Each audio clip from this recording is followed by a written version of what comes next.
Apparently, this all had to do with the fact that Mr. Singh was sending money back to his family in India. Three, Mr. Kane is here on behalf of Ms. Wickham, and this is the date for sentencing on the defendant's conviction of domestic violence. Mr. Kane, have you gone over the report with your client? Is it accurate and complete? It is, Your Honor, yes. All right, then what else would you like me to know? So there's a backstory to this, and I say this not to excuse behavior, but to explain behavior. We understand the point of view that was given to probation through the police report. You may recall that when we pled, the factual basis here was that Ms. Wickham and Mr. Singh had been in an argument. He had fallen asleep and she wanted to continue the argument. She woke him, and that was the touching that he found to be offensive and that you accepted as the basis of the plea. Mr. Singh came here to marry Ms. Wickham. My belief is to take advantage of her because of his immigration status and to obtain at a minimum residency in the U.S. And once that became underway, he lost interest in the marriage. Ms. Wickham had a difference of opinion. The prosecutor and the police seemed to see it the other way around, that she was taking advantage of him. I understand that's what's in the report, and unfortunately, Ms. Wickham didn't participate in the pre-sentence investigation process, so you're getting it from me from the first time. So that's the backstory is we've got an immigrant here, and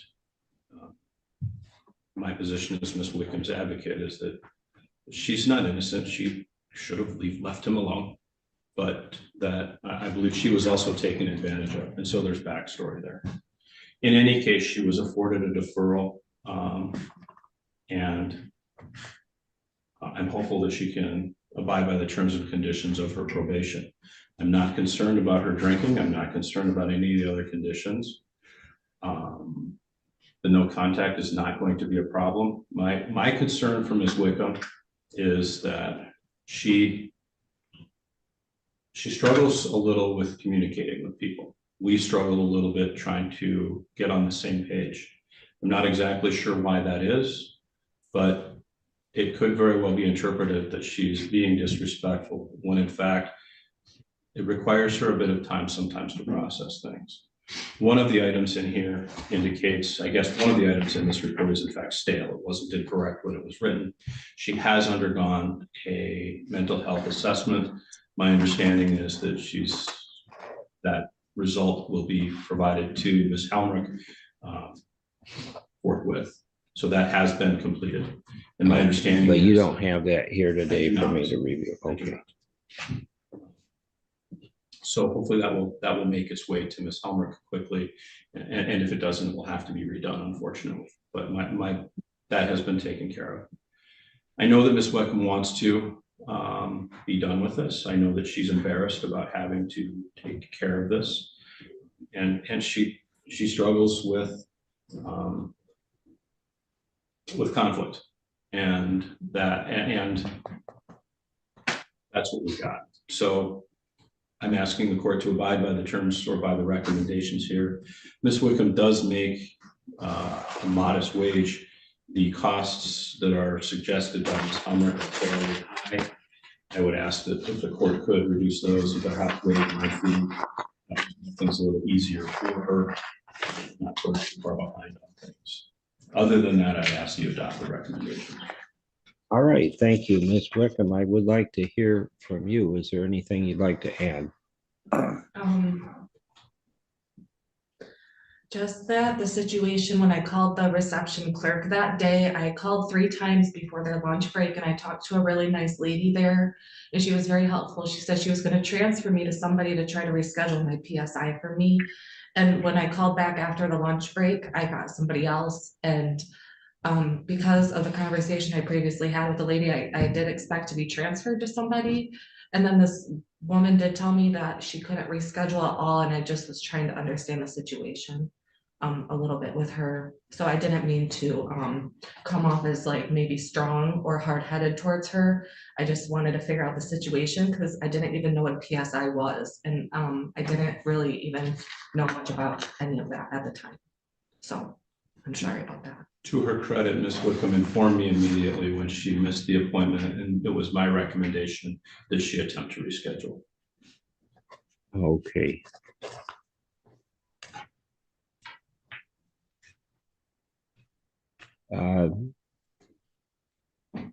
Well, most of these blanks have been filled in already, but do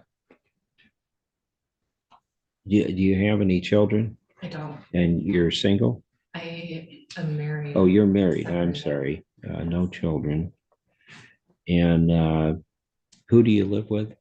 Um, um, her real name, let me see. Is it a friend? She's my roommate. Yeah. Is it a friend of yours? Yeah. Okay. And not a veteran.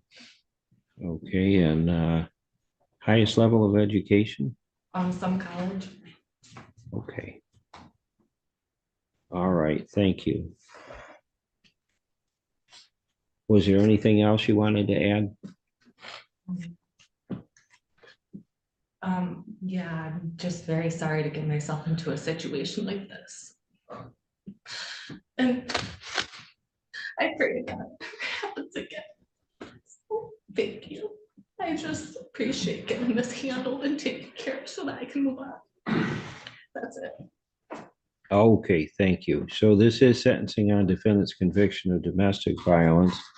And the facts are that Miss Wickham began hitting the defendant, Mr. Singh, in the face and torso to the point where he eventually left the apartment in his underwear wrapped in a blanket just to get away from her.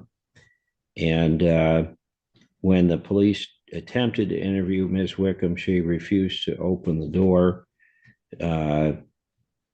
Mr. Singh indicated this was not the first time Ms. Wickham had hit him. And he also had visible injuries to his right cheek. And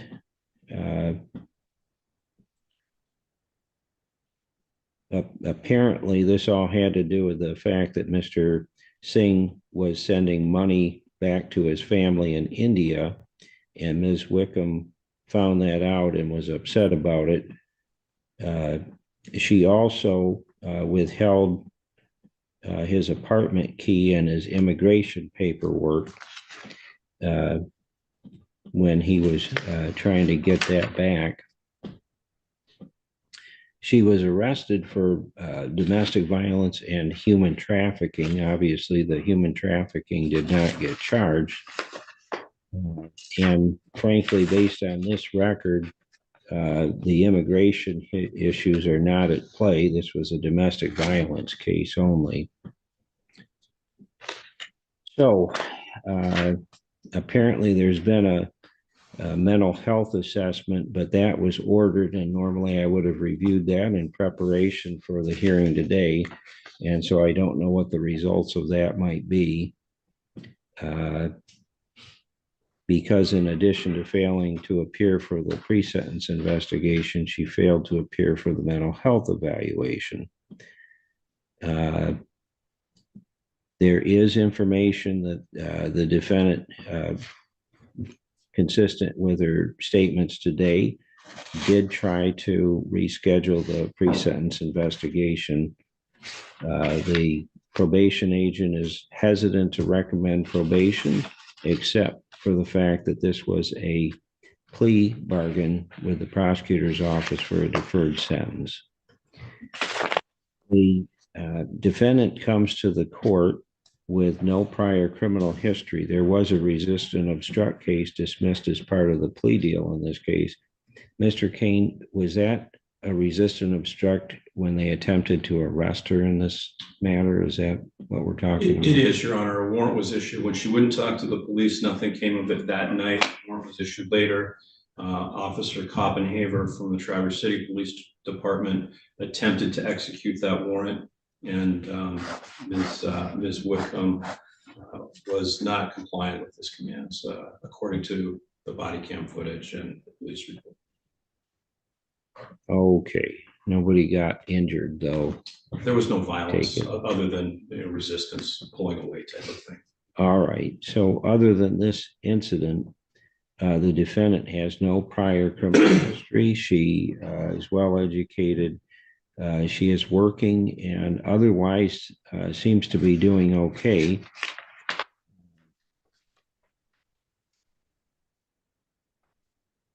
But I do think the mental health evaluation makes a lot of sense. And I would like to have her follow through with any recommendations, as well as completing the AWARE program for anger management. So those would be a rehabilitative purpose for probation, and that's what we're going to do. It'll be probation for 1 year with a deferral, no early release because of the plea bargain. As far as fines and costs, I will reduce those somewhat. It'll be $100 fine, $400 cost, 75 crime victim, 50 judicial system fee, and I'll waive the court-appointed attorney fee. The conditions of the probation, there's no evidence that I see of an alcohol problem, or so I'm going to get rid of all those conditions relating to substances.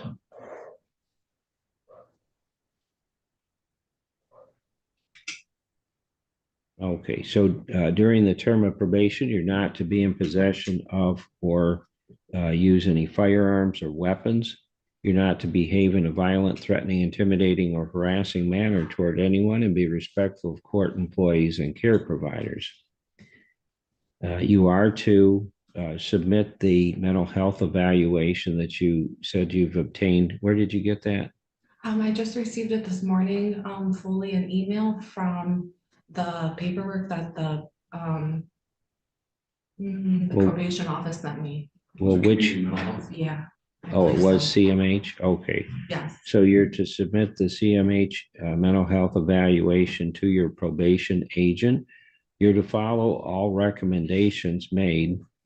You're also to attend the AWARE program, no unexcused absences, and fully participate in that program.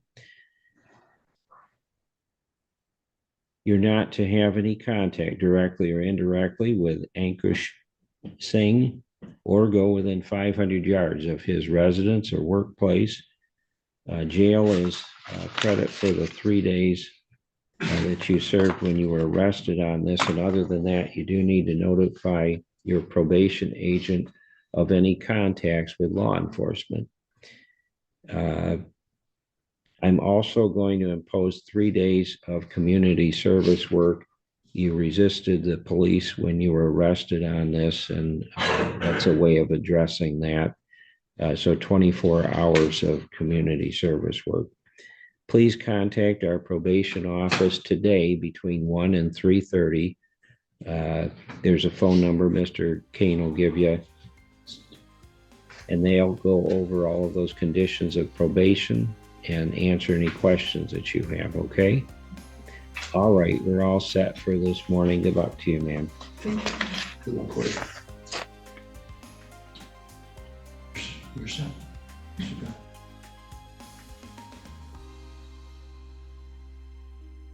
I see us up front. Second. Gunnar, Mr. Wiskochel's